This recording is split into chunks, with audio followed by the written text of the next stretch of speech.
6 महिने समाप्त होतात बाळाला आईच्या दुधाबरोबर वरच्या आहाराची गरज असते। मग पहिल्याला काय करायचंय 7 ते 8 महिन्यासाठी सुरुवात मौशार किंवा नरम वर्णाच्या आहाराने करा। असं खाणं बाळाला सहज जातं, म्हणजे गिळता सोपं झालं पाहिजे। दात नसतात ना त्याला, चावता येत नाही काही नाही, त्याच्यामुळे मौशार द्यायचे। बाळाला बिन मसाल्याचं वरण किंवा इतर धान्य पदार्थ चांगल्या प्रकारे शिजवून खायला द्या। आणि पहिले 1-2 दिवस 3 ते 4 चमचेच खाऊ घालायचे आणि सुरुवात करा। हळूहळू खाण्याचं प्रमाण वाढवून काही दिवसातच 2 वेळा 1-1 वाटी म्हणजे 100 ग्राम आहार द्यायचा आहे।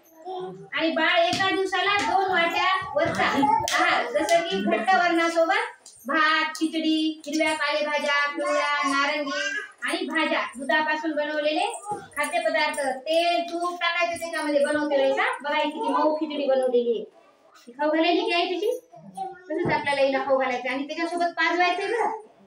आता वरचं द्याय म्हणून पिणं बंद करायचं नाही। आणि 9 ते 11 महिने झाले बाळाला की बाळ एका दिवसाला 3 वाट्यावरचा आहार द्यायचा आहे, जसं की घट्ट वर्णासोबत भात, खिचडी, हिरव्या पालेभाज्या, म्हणजे तुम्ही खिचडीमध्ये पण पालेभाज्या टाकू शकता।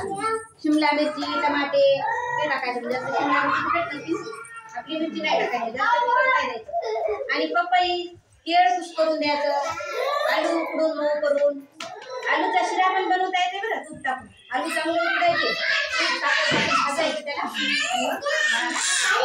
खाऊ घालायचं।